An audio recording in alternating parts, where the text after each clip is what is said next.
আসসালামু আলাইকুম। আমাদের দেশে কতগুলো জাতীয় দিবস আছে। এই দিবসগুলোতে করোনা ভাইরাস বাংলাদেশে থাকে না, এগুলো ছুটি নিয়ে চলে যায়। যেমন 21শে ফেব্রুয়ারি, 26শে মার্চ, 16ই ডিসেম্বর, জাতির জন্ম দিবস, জাতির মৃত্যু দিবস। এই দিবসগুলো আসলে শিক্ষা প্রতিষ্ঠানগুলো ছাত্রছাত্রীদেরকে ডেকে নিয়ে অনুষ্ঠান করে।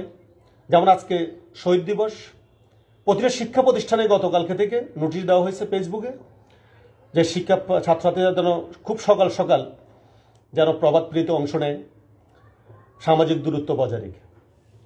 কিন্তু যখনই আপনি এই শিক্ষা প্রতিষ্ঠান খোলার কথা বলবেন, তখনই আসবে যুক্তির কথা। আমাদের মাননীয় শিক্ষামন্ত্রী অত্যন্ত ইন্টেলিজেন্ট মানুষ, খুব আবেগ দিয়ে কথা বলেন। তিনি একটা কথা বলবেন যে আপনার সন্তান লেখাপড়া 1 বছর পরে করলেও হবে, কিন্তু সন্তানকে যদি আপনি এখন হারান তাহলে তো আপনি আজীবনের জন্য সব কিছু হারালেন। আর আজকে যে প্রত্যেকটা প্রতিষ্ঠান যে ছাত্রছাত্রীদেরকে ডেকে নিয়ে যে আজকে জামব্যাক যে অনুষ্ঠানটা করলো, বা জাতির জন্ম দিবস, মৃত্যু দিবসে যে অনুষ্ঠানগুলো করা হয়, আলোচনা করা হয়, সেখানে কিন্তু করোনা ভাইরাস কোনো সমস্যা করে না, কারণ করোনা ভাইরাস ওদিন ছুটিতে থাকবে।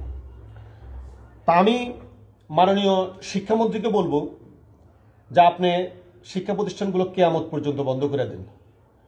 আমাদের সন্তানেরা হাসরের ময়দানে গিয়ে খাতা কলম নিয়ে পরীক্ষা দেবে, এছাড়া আমাদের আর কিছু করার নেই।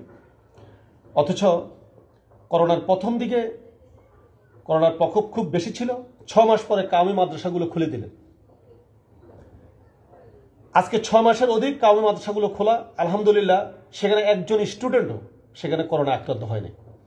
কিন্তু যখনই স্কুল, কলেজ এবং জেনারেল মাদ্রাসাগুলো খোলার প্রসঙ্গ আসবে, তখনই তিনি এই কথা বলবেন।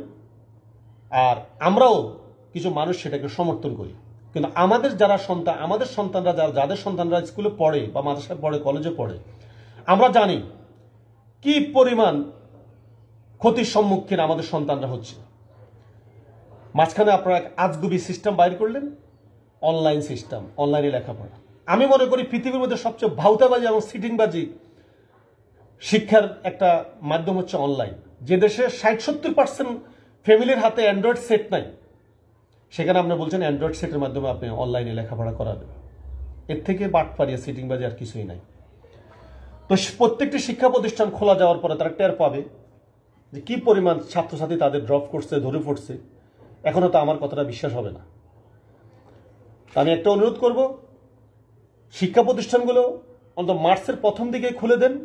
আর যদি খুলতে না পারেন তো সে একই কথা, কিয়ামত পর্যন্ত সেটা বন্ধ ঘোষণা করেন। আমাদের আর কিছু করার নাই। আমাদের সন্তানরা প্রিপারেশন নেবে সে হাসরের ময়দানে বই খাতা কলম নিয়ে পরীক্ষা দেওয়ার। আসসালামু আলাইকুম।